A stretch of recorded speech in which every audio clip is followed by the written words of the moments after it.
So hello, everyone. Welcome to the 2022 Basalt Chamber of Commerce annual meeting. With us today, we have our two guest speakers, Ryan Mahoney, Town Manager, Michelle Thibeault with the planning. She's the newest planning director here for the Town of Basalt.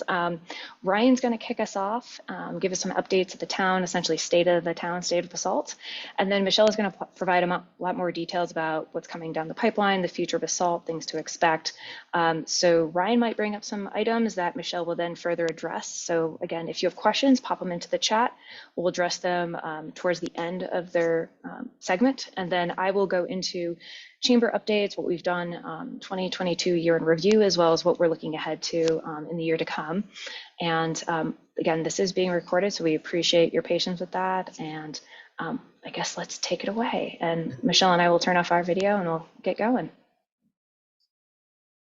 All right. Well, good morning, everyone, or afternoon now. And thanks for joining today. I think this is, well, I think I've done this update every year that I've been here. So this might be the fifth update, which is exciting to see what progress has been made in the town over the last number of years. And 2023 is going to be no different. We're excited to have our budget in front of council at the next meeting. We've been discussing it with them for, of course, several months now. But I think the general theme of our budget for this next year is, of course, our operations largely remains the same, but doing a lot of investment back into the community with new capital projects. And so I'm going to talk a lot about those today. And, I think it should be recognized the council has done a really good job as we have, seen an uptick in our revenues over the last few years, which we really weren't certain was going to happen when COVID initially hit. But fortunately, we came out on the other side of that in really good shape. And of course, our expenses go up. And so part of these newer revenues go toward that. But, again, I think council's been very focused on reinvesting into the community. And one of those big projects is what Michelle's going to talk about, which is the Midland Avenue Streetscape. I'll start off with the other two projects that were part of the Basalt Forward 2030 bond that we have passed. The voters passed that overwhelmingly in November of 2021. And so we've been busy. We did issue those bonds at very favorable interest rates at the beginning of this year. And we've been busy in the design phase of those. So as a reminder, the three projects were the Midland Avenue Streetscape, and then we had money going towards green projects, and then money going towards affordable housing. So on the affordable housing front, the town was able to purchase 4 lots in the Stotts Mill project, and those are deed restricted lots. So we did get those at a discounted rate. So that's been sort of the main purchase we've done. And otherwise, we're sort of in planning stages of what comes next with that money. There's obviously a lot of different strategies for affordable housing. We've been looking at deed buy downs. We've been looking at outright purchase of units, potentially land banking, and then, of course, partnerships with other area agencies. So a lot of things on the horizon there. And we're going to be coming back to council in January to talk more about that. The other project, which is the Green Project, this is pretty exciting. Next week, actually, I go to Pueblo to present the project to the Department of Local Affairs, who we have a grant application into for a solar project. So this would be a cooperative project that we've been working on with the schools. So there's some potential for a significant solar array at the high school, and then a solar array on the elementary school, and then on our new public works facility that is at Original Road. And then we're looking to get about half of that paid for by the Department of Local Affairs. So it's a little over $1 million for that project. So asking for approximately 500,000. And we're feeling pretty good about it. So we'll know more in the coming months on that. But really nice to be cooperating with the school district, and then also Holy Cross Energy, of course, has been a big part of the conversation with us along the way. And then the River Park project would be the next that I'd speak about. And I'm sure all of you have seen that under construction. That project's been a long time coming, so it's really nice to see that come to fruition. And it's getting pretty darn close to being completed. So there's the private side of the development, which are some of those larger structures that you see on the west end. And then, the town's portion is really the landscaping and park improvements that you've seen. What is not out there and will be completed in 2023 are there's a band shell that's going to be sort of front and center along Midland, or along Basalt Avenue. And then there's also a new bus shelter and bathroom, public restrooms that'll be going in along Two Rivers Road. So those should happen starting in the spring of 2023. So those will round out the project. And, I think ultimately we're looking at trying to do some really neat concerts in the park this next summer, working with Thibeault to help us put those on. And so we're really excited to really have that be a cultural hub and activity center for the historic downtown area. So stay tuned for that. Let's see, a quick report out on the swimming pool. That was a project that was completed in 2021. And so 2022 was our first full summer of having the new swimming pool in Albany Park open, and it was an absolute hit.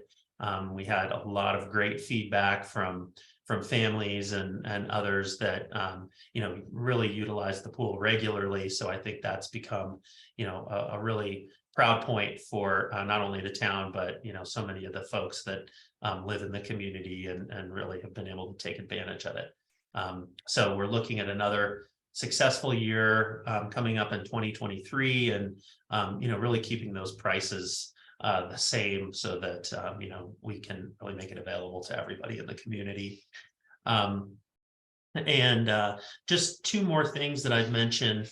The town has been working cooperatively with a number of different folks that include Pitkin County, the folks that helped develop Willits, known as Mariner, and then the tree farm developers to add new fiber optic opportunities in the town. So we're wrapping up a project here pretty quickly where we have new fiber, or new conduit, I should say, in the pipes that the town will own.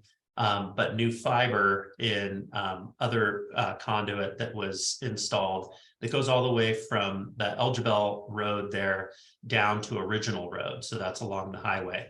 And that's really seen as a sort of middle mile backbone project. The original scope for that was for CDOT to have access to it, to be able to sync the lights better, which I'm sure is a relief for many on this call. And so hopefully that portion of it will happen.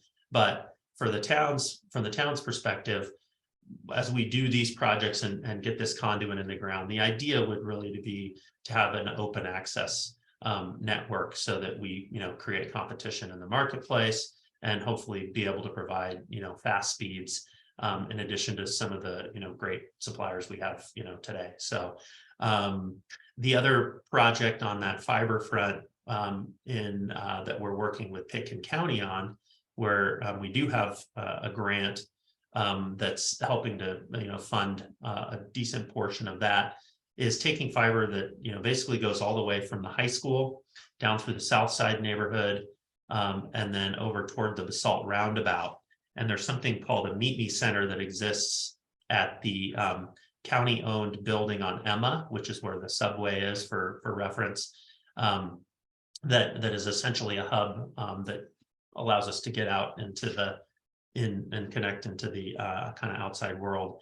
And that then continues down past the library. So the library will participate in getting that that fiber into their building, and then it'll go essentially to the downtown area and make a left on Two Rivers Road before it heads ultimately back up the hill to the I think it's called a transfer station for the electricity that Holy Cross owns above the shooting range area there. So you know, we're starting to see some of this come together, and that's pretty exciting for the future here in the town with being able to offer higher speed internet. And then as part of our Midland project, which I won't delve too far into that, we are looking at adding fiber into that project so that the existing businesses and other buildings down there could get access to new fiber. So that's pretty exciting. And then the one other effort that we have going on is we're going to be updating our logo and doing some rebranding of the town. And we've kicked that process off sort of on the staff side of things. So we'll be interviewing stakeholders. The chamber, of course, will be one of those. But just briefly, it's an exciting process that we've hired Slate Communications out of Fort Collins, and they're going to help us manage the project. But we're also, once we kind of do stakeholder interviews and get an idea of you know, sort of a sense of the town from that business side of things and people's sort of what identifier or how they identify with the town. We are going to do some outreach to local artists to provide a few different logo options. So we'll be looking at hiring 2 different local graphic designers to help with that. So that'll be exciting, and we'll have more information coming out to the public on that in short order. And then lastly, I would just mention Basalt Connect. That started up service again today, this morning. So it looks like we'll be going in the morning hours, making a slight change there from 7 to 10, as opposed to 6 to 9 that it has been. And that's just based on ridership at that 6 o'clock hour. And then it'll pick back up from 3 p.m. to 10 p.m. And so that's daily, and that'll happen from December, January, February, and March, and then we'll take a break for a few months before we start the summer hours. Ultimately, we are looking at making that a year-round service, still sort of in that pilot stage, but you know, we have had a lot of good feedback from the users of that, and I know that the disjointed months where we stop service can be you know, point of frustration, or just, you know, people kind of get out of the habit of using it. But we are looking long term, and just, you know, excited that we're able to do what we can in partnership with RAFTA with that service right now. So with that, I'm gonna stop and let Michelle take it from there. So thanks. Thank you, Ryan. Michelle, you're up. Hello, everybody. I'm Michelle Thibeault, new planning director with the town. I started back in April, so some of you may have been on that meeting, but for those of you who weren't, a quick recap on who I am. I grew up basically in the valley. I remember when it was 2 lanes through Basalt all the way up to Aspen. So been here a little bit. I have experience in both the public and private sectors doing land use planning. So I like to think I bring a balanced perspective to challenges coming through and exciting ideas. I'm super excited to be with the Town of Basalt right now. There's so many neat opportunities coming up. The Midland Streetscape project in particular is a really exciting highlight. We spent most of this year doing conceptual design, creating ideas for the surface treatment, and collecting survey information about the utilities and the property boundaries.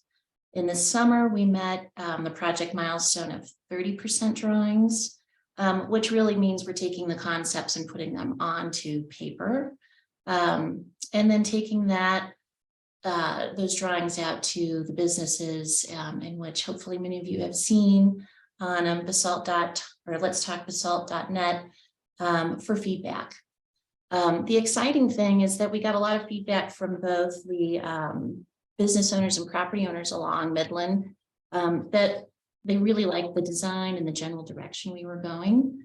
And the concern has been more about construction impacts and schedule.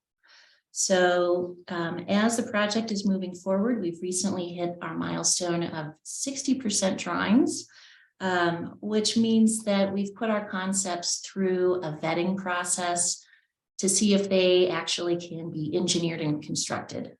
And of course, a lot of what we're doing is deep utility work, which you won't see, but you'll feel the impacts of when we have machinery out on the road. Which, as many of you probably are aware, we did just have some work happening with some potholing in the last 2 weeks. And what that potholing is it's verifying the information that we have about the utilities. And in some instances, it was verified quickly. In others, for instance, in front of the core logos gallery, we had to spend a little extra time to verify the information about the water line. So that process is pretty much wrapped up. We'll be back one more time in about a week to dig one final hole in the middle of Midland, just to make sure there's not a hidden railway line there or something else that's going to slow us down when construction actually begins. Our next milestone will be 90% drawings. And what that means is that the drawings will be ready to go out for construction bids. And more importantly, and more interestingly, we'll have the construction schedule, which we're all waiting for.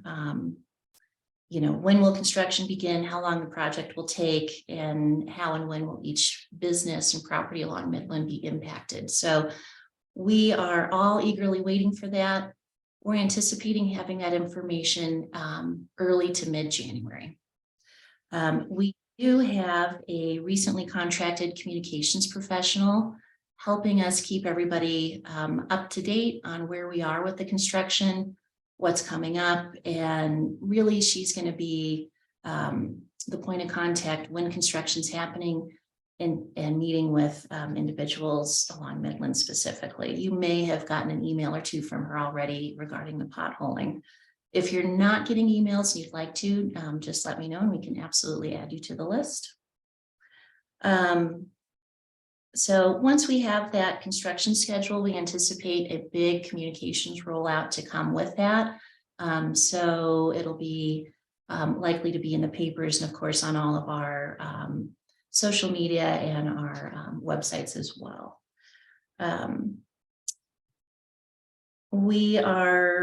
The Midland project is also a giant community effort, and all of our citizen boards are participating in this project as well, including the Green Team, Public Arts Commission, the Parks and Open Space, and Trails Board. And just to put this out there, we are looking for a few good people to volunteer and fill a couple more seats on all of those boards. And you can find information about that on the town website, basalt.net. And that's my short and sweet update. We're just kind of cranking through right now. And that's what I've got for you. I'm happy to answer any questions as they come in. Thank you, Michelle. Thank you, Ryan. If anyone has questions, feel free to pop them in the chat. I would say my question to both of you, Ryan and Michelle, is what are you looking forward to most in 2023?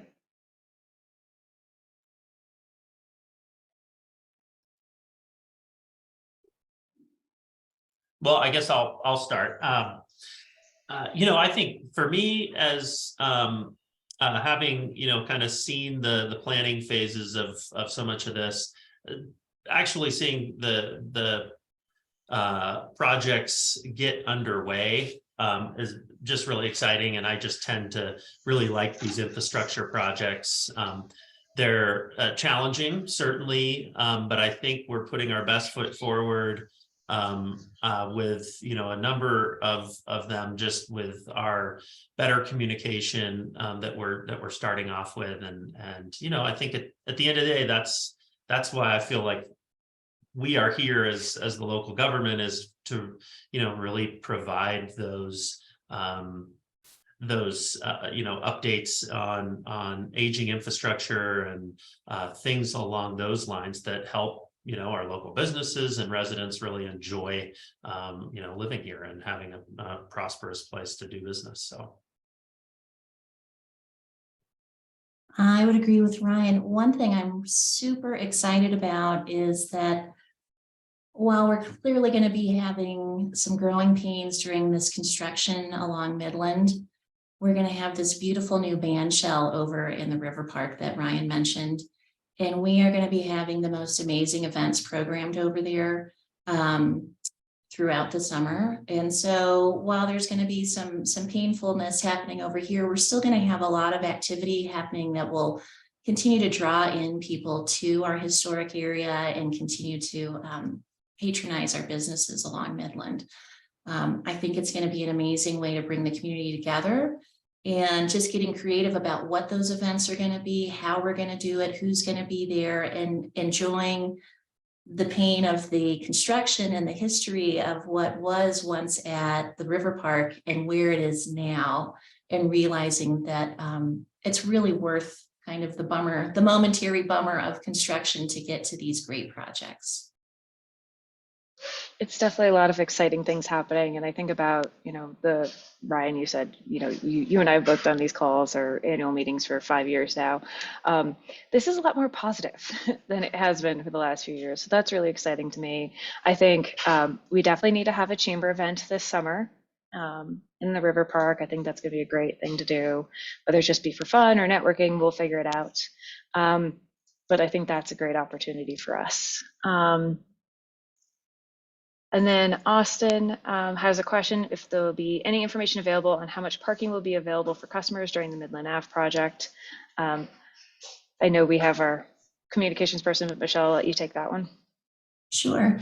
So a lot of these questions about the specifics will come out in January when we have the phasing completed and the schedule completed. So not only will we have the start date and the hopeful end date of the construction, but we'll also have the phasing plan. And the phasing plan will tell us information such as how much parking, where is the parking, what time will the parking be open, and all of those sorts of things. So I appreciate your question, and we will have an answer for that in January. And I know Ryan and I have talked about this kind of summer after summer, but we also each need to pitch in and do our effort as the employees, the business owners, to maybe park a little further away or take a bike or take RAFTA so that we can have those spots available for customers who are coming in to dine or shop or go for a fly fishing trip. Kris, can I add one thing? Excuse me. As you know, we've had parking in the warmer months when school is out at the elementary school, and we've made an effort to put some lighting down that swinging bridge trail. This year, we do have money in the budget, 2023, that is, to do a more permanent lighting solution there. That I think if people were feeling uncomfortable walking down that direction, we would just have I think something over there that people will feel safer, and just it's a clearer path. And we're also looking at wayfinding too, because I know that sometimes people park up there and that trail can be a little obscured. So we're hoping that can be another outlet for folks in the future. And another question about RV and boat trailer parking. Will designated areas be identified for that? Because I know on our end we'll need to send people in a certain direction for that because they're kind of big. Are big, and we will have more information on that. I hate to sound like I'm passing the buck, but we just don't have it right now. We'll have that when the next phase gets completed. So in January. Well, that sounds good. Thank you very much for your time. You guys can stay on if you want. I'm going to do my part for my presentation of State of the Chamber. But really excited. I know these are a lot of big changes for everyone, but to your point, Michelle, like a little bit of pain is going to be worth this amazing payoff for beautiful Midland Ave and maybe the hope of fiber internet. Because I know those of us who've gone through a few winters when we have the freeze cycle and we kept losing internet. It's really nice to have a reliable broadband. So we're looking forward to that. Well, thank you very much. And I'm gonna get going with sharing my screen.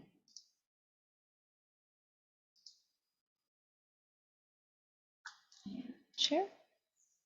All right, hopefully everyone can see my screen.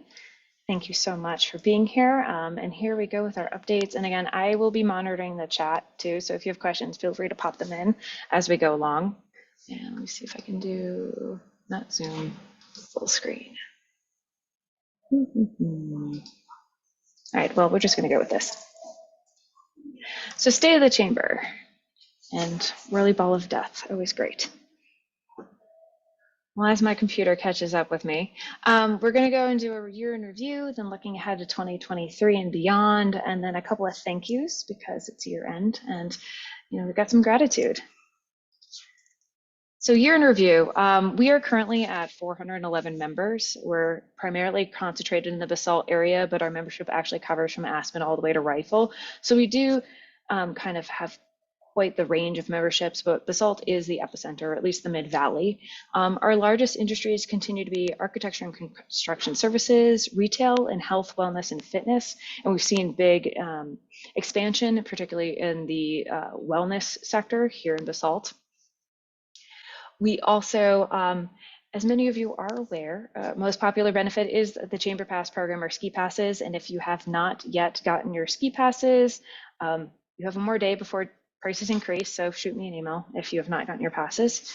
And we did roll out, and you'll hear more about this, but we have new member stickers and window clings. So those of you who have physical locations, we did update our logo a couple years ago, but it was in the midst of COVID, so not everyone caught that. So now we're in the process of updating all of our membership collateral as part of that process. So this year, a lot of new changes. We want to welcome 4 new board of directors. We have Tim Baldwin, Aspen Skiing Company, he's in the food and beverage hospitality side, Anna Broom with Lion Pride Media, she's on this call, Dan Hilson with 4-H Family Properties, and Dave Portman, who's with First Bank. Also, we are always looking for prospective board members, so our application is now live on our website, and you can actually, if it's easier to navigate, just go to belong and then look for boards and committees. So big thing on my front in terms of professional development, I graduated in January from the Institute of Organizational Management. It's called IOM or Institute. It is a 4-year program for chamber professionals. It's the gold standard in professional development, or what I call chamber grad school.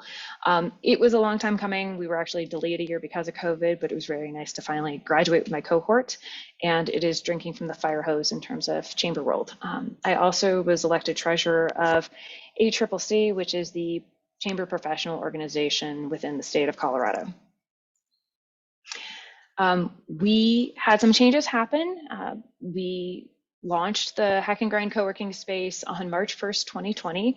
And in hindsight, that was not the best timing, but it was a great initiative that we tried. It was successful, we did it, but then the needs of the community has changed. What we need to do for the chamber has changed. So in March 1st, 2 years to the day, we ended up ending the co-working space. And as part of that, with our lease arrangement, we actually moved within the space we were already at 208 Midland Ave, and did a lot of really awesome branding projects. So We now truly have a visitor center. As you can tell with the different branding, we have our own section of the office. We're very heavily branded Basalt. We have more branding that's going to come on the windows early next year once it gets warm enough to put vinyl on. We also debuted our tiny visitor center. So if many of you are familiar with the tiny libraries that exist around town, we created a mini visitor center. It also has some QR codes so people can easily pull up our magazine in the digital version. They can also pull up the historic walking tour and take that with them. And so when the office is closed or it's a busy weekend or Sunday market's happening, visitors have the ability to access information even if we aren't physically there. We also finally got some branding on the side of the building so you know that this is the Chamber's office and the visitor center. And for an understanding that basalt on our glass is like 8 feet tall, so it's bigger than me. Those of you who have been in historic downtown, particularly during the summertime, you may have seen the grand painting project that was the Caboose. So it had been a little over 10 years since the Caboose had last had a touch up. So we made sure we did those improvements, you know, having to be very careful for a structure that was built in 1906. But in addition to the new paint job, we also upgraded the signage. And our hope is to continue to make this a photo op. My ideal is to have someone's wedding or engagement photos and have it be sort of an iconic image for the town. It is currently fully decorated for the holidays with lighting and wreaths. So it's very festive, and hopefully you guys will see it during the tree lighting in Lions Park on December 9th. We also had a lot of member happenings, you know, and I preface this with the fact that I'm trying to distill 11 months into about 15 minutes of updates. So I'm not going to get everything. This is the highlight reel, but a lot of great openings. So First Bank joined the membership. They opened their new branch location in Willits. Also in Willits, the Stedman Clinic and Howard Head Sports Medicine opened their new facility. We had the completion of the Basalt Vista project for it is pretty much the leading example now in the affordable housing world, to the point that they actually won an international award for the design of the space. They had their they initially had their groundbreaking, and now we finally got to celebrate the fact that it's fully occupied and we have locals living in those spaces. Also, we have within the Stedman Clinic facility a state-of-the-art MRI machine, which is kind of fascinating. I missed the date that they put it in, but it was quite the effort. We also had at Glenwood Caverns Adventure Park the opening of the new Defiance roller coaster, which is the highest elevation roller coaster, I believe, in the US, if not the world. CCY Architects won an award from AIA, which, you know, they're a professional organization, so that's a big accomplishment. We had Stubbies celebrate 25 years, and Midland Shoe actually just celebrated 30 years. So a lot of big accomplishments within the membership itself. And again, it's so nice to have positive news and amazing milestones to share among the membership compared to the last few years that we've had. We had so many business after hours hosts this year, and that was with one, we were short one business after hours. We did not have one in February. We brought things back in May because comfort level got there with different events. So we had our Midland walk and bingo card in May. That was followed by in August, our business after hours, the Element Hotel with so many hosts from the Willits area. And just recently we had our celebration, our Thankful Giving event at First Bank in Willits. And coming down the pipeline, we also will have our December after hours. So a lot of opportunities for members to mix, to network, to get to see each other. Some of us hadn't seen each other in over a year because of the circumstances. So it's nice to feel back at it. And honestly, the November event felt as close to normal as we've seen in a while. So very optimistic, really glad that you guys are coming to these events. This is why we put them on. It's a great opportunity for the hosts to showcase their business, to get to know different people, get to network within the planning process with other businesses. So we really think it's a great opportunity for our members.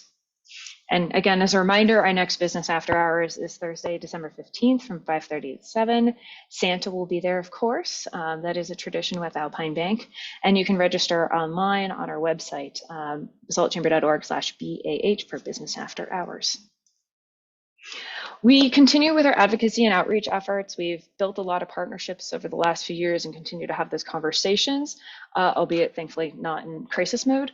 So we continue to work with the Colorado Department of Labor and Employment, Northwest COG, which is the intergovernment agency, the Colorado Workforce Center, trying to help people find the right individuals for the jobs. We know workforce has been a challenge as of late, particularly hiring the right employees and getting them to stay. Now, of course, we work with the town, Pitkin County, Eagle County, and the Office of Economic Development and International Trade, of which the Colorado Tourism is a part of, as well as the Colorado Small Business Development Center, trying to highlight the different free program that's available to you, whether it be workshops online, consulting from industry experts. Do you have a question about marketing? Do you need to figure out how to change your revenue streams? Those resources are all available to our members, and we work to ensure that that programming is reflective of what people need.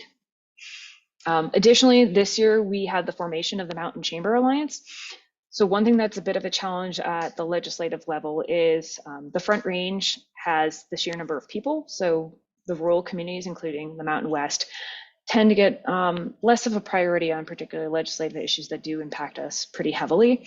So several of the chambers in the mountain region, some rural resorts, some just rural, we have all bound together to create the Mountain Chamber Alliance so that we have a stronger voice to advocate for mountain specific issues, particularly in the state legislature. This is definitely giving us higher visibility and frankly allows us to be much more vocal with our elected representatives at the State House. We will have more initiatives coming here, but we have found we had a lot of the same pain points: affordable housing, workforce challenges, childcare, access to broadband. So that way, working together, we can get more done. We hosted several educational events. The most well-attended one was the State of the State, which provided both a legislative update and debrief, as well as a lot of key messaging from the Colorado Workforce Center and Department of Labor and Employment of what the statistics were, what we were seeing in the labor shed, what's happening, what are the trends, where are the challenges that we see facing coming down the pipeline, and a lot of really important information of how businesses can plan to move forward. Additionally, we've presented several different educational opportunities on some of the state changes that are happening. I'll get into some of that later in this presentation, but items like the new Colorado health insurance option and providing a town hall on that, details on family, again, more on that later, and the Colorado Secure Savings Program. So being that person who curates the content for you, so we know you're busy members, you've got to run your businesses and your organizations, so we try to pull the best information to keep you in the know. We've done a lot for tourism, and I know we've seen a bit of an influx of the last few years, particularly with the pandemic and remote workers. What we do for tourism, we produce the annual Discover Basalt magazine. We manage the visitor center, which looks a lot different this year compared to last. We curate all this content at basaltchamber.org, so someone coming to our area has resources to find out what's happening, what they can do, where to shop, where to eat. If they're looking to relocate to the area, what do they need to know, or who do they need to contact to buy a new home? We work with the town on unified messaging and branding. So the banners that you see around town, we help produce those and make sure we have that unified look and feel across town, both in historic downtown and Willits. And then, of course, we promote our members to residents, visitors, and second homeowners who come to the area. Additionally, we advertise in key tourism publications such as the official state vacation guide and get content out to them. So when people inquire about the area, they get to learn a little bit more about Basalt. One big thing this year is there's an annual conference we lovingly call GovCon, but it is the Colorado Tourism Conference. It's the governors, and it is the event for industry professionals. So it was hosted at Snowmass this year in September, and it was actually 2 years in the making. The area was supposed to host this in 2020. That got punted. And so it was an opportunity for us to showcase the Mid-Valley to everyone within the state, key individuals at the different Colorado Welcome Centers. So when they get asked, where should I go and explore, that they knew what Basalt was about. As part of that event, we had a welcome reception. I'm proud to say that everyone was drinking Basalt that day. So it was Woody Creek was our signature cocktail. Capitol Creek Brewing also provided beverages. So Basalt came out strong at that event. Also, if I had tea bags to give away as opposed to our prize, we could have parted with several 2 Leaves in Bud tea bags. So it was really nice to give this extra exposure to Basalt. Additionally, we had key VIPs from the Welcome Centers and from the Colorado Tourism Office go on a familiarization tour. And this is a highlight to a project that's coming down the pipeline with us. It was a focus on agritourism and really get to see what local grown, local made meant here in the Roaring Fork Valley. So with that, we are now part of the Roaring Fork Valley Destination Alliance. It's a collaboration between all the different tourism entities in the Roaring Fork, so Aspen, Snowmass, Carbondale, Glenwood Springs, and us. And for us, it's focusing on destination management and destination stewardship. We're in a unique position to see beyond the lines that exist at like a town level, a county level, local parks versus national forests and Bureau of Land Management. And how do we get all the right people at the table so we can talk about destination management and destination stewardship? We want both locals and visitors to have a great experience, particularly when they're out on our trails. And how can we work together to get that messaging out and encourage responsible visitation, whether it's picking up after your dog or making sure you leave no trace out there. So we're working on all these different initiatives. We have a couple key priorities, and this has been informal previously, but now we've formalized the process and we are working together along with particularly land managers. This came to be because of a technical assistant grant from the Colorado Tourism Office that was called Restart Destination. It was leveraging CARES Act funding. Now we're in the second phase, Reimagine Destinations. And with that is one of those projects that familiarization tour was working with, and that is the Roaring Fork and Farm Map. There's a second version that's going to be coming out, 2.0. The current version is focused on Carbondale, but we're expanding the map to include all of the valley, but really having a heavy focus on the mid-valley. So all our different farms, farm-to-table opportunities, everything from Aces and Rock Bottom Ranch to Free Range Kitchen to potatoes grown in Woody Creek that becomes vodka, all the different touch points of agritourism that we can promote here in the Roaring Fork Valley. So that is another partnership. That map should be coming out in time for summer next year. It's already in progress, and we're actually working with Edible Aspen on that. And one of my questions to the membership is, where do you want the chamber to drive impact with regards to tourism? And we are fortunate enough that a lot of these grants, yes, they're technical assistance, but it also allows us to further our budget. So for example, one of the technical assistants included a photo shoot recently. Those photos are going to be used by the Colorado Tourism Office to help promote our area, but it's also leveraging resources that we can then use to promote as well without having to spend as much money to get those resources. Our annual Discover Basalt magazine, we've continued with printing 20,000 copies. It's distributed roughly about half in the Roaring Fork Valley and the other half across the state.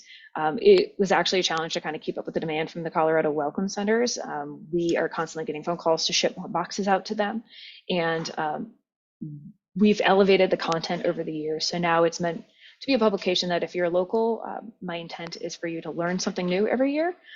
This year might have been the fact that we have the Midland Arboretum, which many people aren't aware of, or getting to know different personalities in town with profiles of family businesses and what it's like to work with your family and run a business together, getting to know, the people behind the small town charm.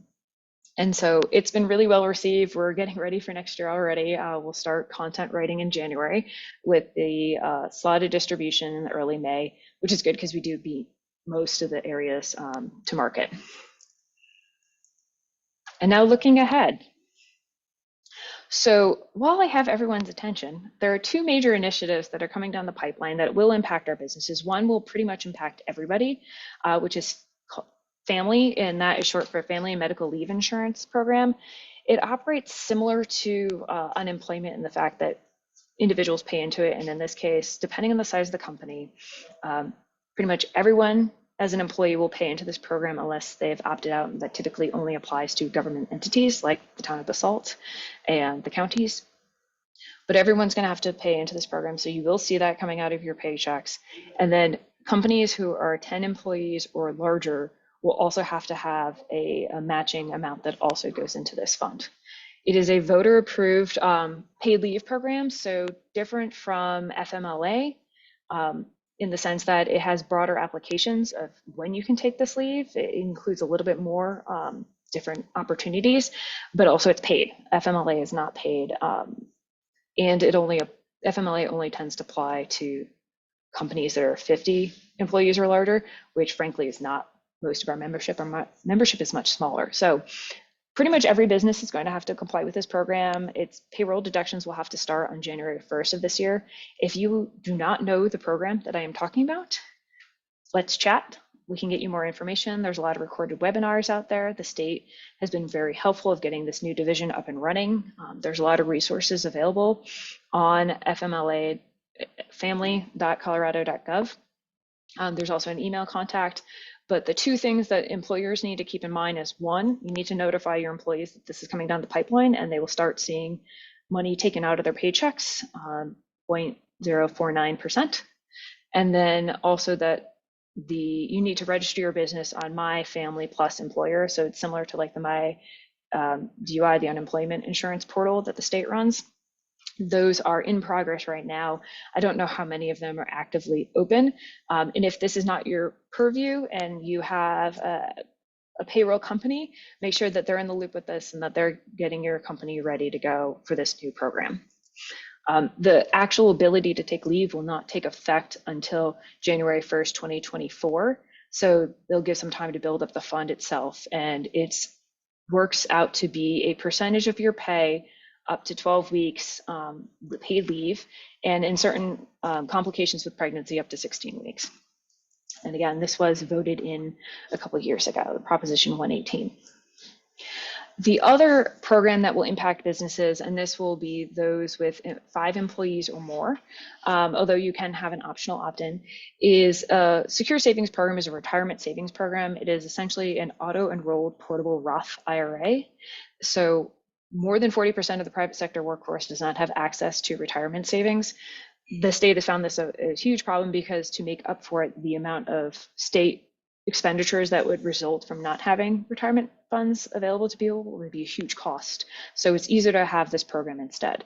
So employers with 5 or more employees are going to be required by law to facilitate the program if there's not an existing qualified retirement savings program. If your company offers a 401k or a simple IRA or other program, you should be fine. The state's going to cross-reference your information with some of your tax filings to ensure that this exists. If not, you'll have to let them know.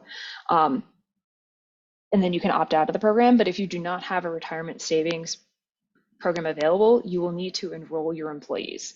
Now, there's no cost to the employer. There's no required match. It's just you need to enroll your employees into this program. And they're automatically enrolled to save 5% of their gross pay. The employee can change that at any time. They can opt out if they choose. And actually, employees at smaller organizations can choose to opt in on their own. But it's no different than saving in a Roth IRA on your own. So there's no tax benefit in the way that a 401k is of being pre-tax income. So this is one that's coming down the pipeline. Unlike family, they're going to be a little bit more lenient on getting people enrolled in the program and any kind of penalties for not being part of it, but it is something you need to keep in mind if you're a slightly larger business with those 5 employees or more, and that count is based on your unemployment insurance count at the end of every year. So they will be checking every year. Again, more information at coloradosecuressavings.com. And then we can also point you to several different webinars that are available. So these are the 2 big changes that are coming down the pipeline. Family is the most impactful of the 2. Now looking ahead for us as the chamber, we have several major projects coming down the pipeline. Advocacy, we're going to continue to work with our local government partners on, economic recovery and resiliency, work at the state level with different legislation that's coming down when the session starts in January, working with our new elected officials. Destination management will continue to work with all the partners in the area so that we have a shared strategy on how to manage tourism as opposed to have over tourism. And we all recognize the need for a break. Midland Ave project, which you heard a little bit about before, this is going to be a big impact on the area. We're going to be working with the town. We'll be amplifying communications, and we'll be sure that if you have any feedback, be sure you're giving it to the town, but we'll be sure to pass it along as well. We want to make sure this is a smooth experience both for the business owners, the employees, but also for the visitors coming to our area. We'll continue to champion all that Basalt has to offer, particularly with the magazine. And we are due for a refresh of content on basaltchamber.org. It rolled out a couple years ago, and so it's just time to review what we have on the website, update things, and recognize all the changes that have happened in the last 3 to 4 years. Of course, we are here because of our members, and we've noticed that your needs may have changed over the last few years. So we're adjusting our initiatives. There will be a membership survey coming out, but always the door is open. If we want to know what your pain points are, where can we help you? How can we assist? How can we help you do business better? That's our job. But please be on the lookout for that membership survey that will be coming out. And then for communication, of course, keeping you informed of the latest information, whether it be those new state law regulations that are happening to, hey, here's what's happening on Midland, or hey, did you know World Cup's coming to town in March and there's going to be an influx of people. We should get prepared for that. Of course, chairlift networking will be back. That is popular, again, with 200 almost 40 members participating in the Chamber Pass program. We offer chairlift networking. It's an opportunity to get on the hill and do it for work, which is great. And it's one of my favorite opportunities. And if anyone would like to tour up with me to set up, I always take volunteers. We're anticipating we'll do this in January, but more to come. But it's a great opportunity to meet your fellow members and get to know people in ski pants. We, of course, will have business after hours. We're looking at a full roster of 5 events in 2023, continuing with the quarterly plus our holiday bonus business after hours. Already looking forward to the November 16th one, the combined business after hours with Carbondale. This year's was a huge success, and Eagle Crest has already expressed interest in hosting that event. That was a tradition for several years. Had to put it on pause for a little bit, but now it appears to be back for 2023. And we're always looking for hosts, and doesn't mean you necessarily have to have a venue. We have many people who are a venue host and have other members come in who may have a smaller space or may not have a storefront, that you can also participate and showcase your business as well. Huge thank you to our outgoing board members, Bettina Infante, Peter Bell, and Sylvia Thiessen. Thank you so much. Without you, it's hard to make the chamber go and have these big initiatives happen. Definitely thank you so much for the support. And again, if anyone's interested in serving on the board, we'll put this out in the email newsletter.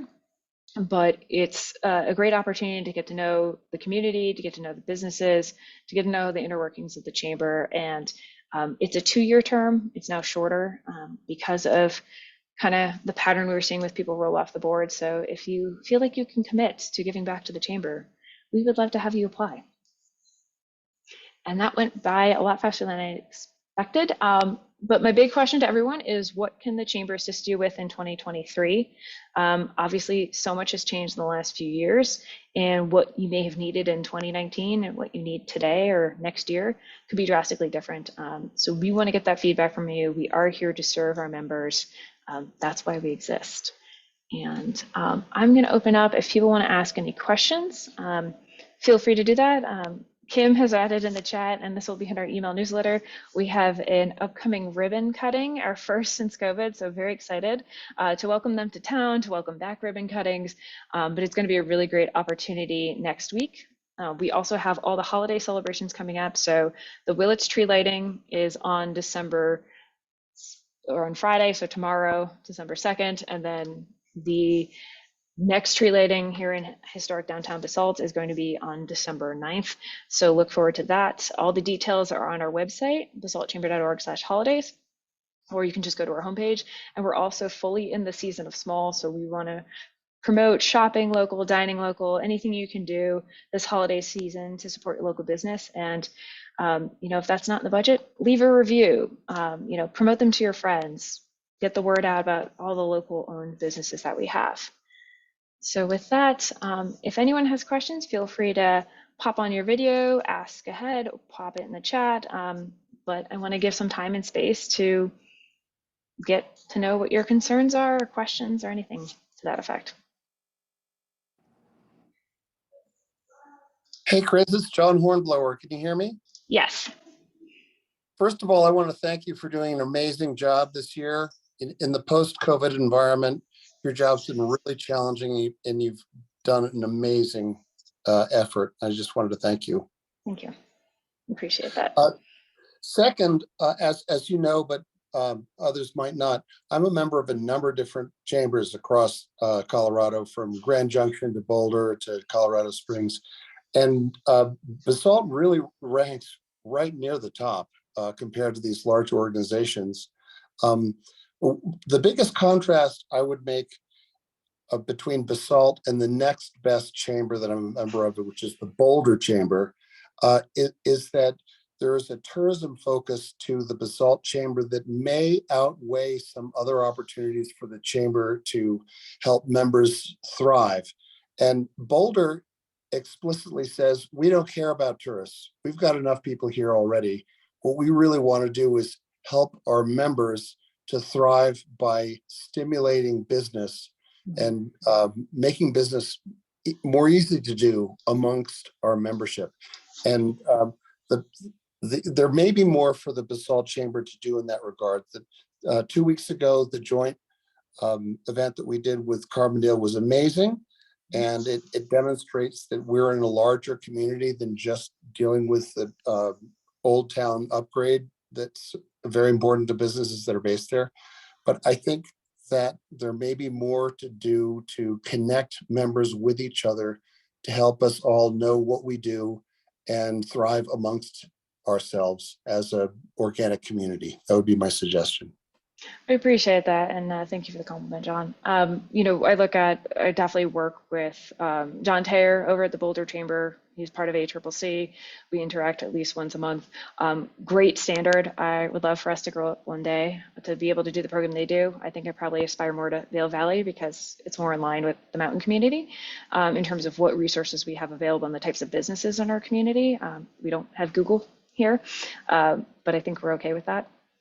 And I look at, what we can do for the balance. The chamber is in a unique situation, unlike, say, the Boulder Chamber is. They have other entities that handle tourism as their role, whereas we're kind of a hybrid model. So we are predominantly a chamber. 50% of our time is focused on chamber activities. About 20% of our time is focused on tourism because we do get funded for that. It was a ballot issue in 2004, so we do get a portion of the lodging tax. So that is our responsibility to deliver on tourism. But in that case, it could be directing visitors during the Midland Ave project. And then 20% of our time is focused on economic development, vitality, keeping our businesses in business, kind of the larger economy. And then we have admin time in case you're trying to add it up to 100.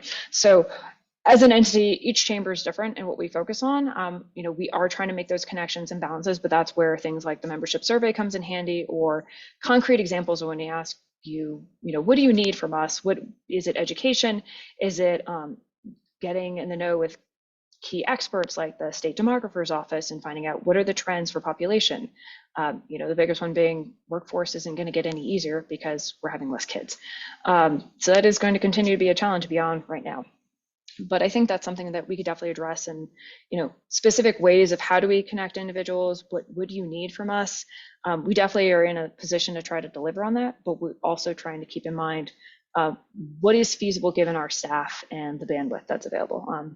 Also, Boulder has a much larger staff than us and a much larger membership. So we were going to right size what is appropriate for our chamber members, but definitely always looking for opportunities to get creative, to connect more people, and to get the information out there. And I think some cases we need to start back to basics and see where we can connect with one another, especially since we haven't done so in person for so long. But I really appreciate the feedback. And again, this is open to all members. Please let us know what you want. And then Kim, to answer your question, the deadline for advertising the next Max Basalt magazine, it's an annual issue. Those deadlines haven't been set, but historically, we kick off the ad sales process in January. Beth usually goes to town with reaching out to all of our members, and we always make sure she gets to talk to the new ones like you. And typically the advertising deadline is somewhere in March. So once that calendar's out, there will be numerous emails out to the membership to advertise. But again, it's a great value. It's a 1-year shelf life. It's less expensive than other marketing avenues here in the Valley, and it has pretty high impact. It is in every hotel, it's in the Airbnbs, it's all across town. So it's a really great resource that is available to everyone. And then also don't be surprised if I start reaching out for story ideas to different members, because we love to showcase our members. Any other questions?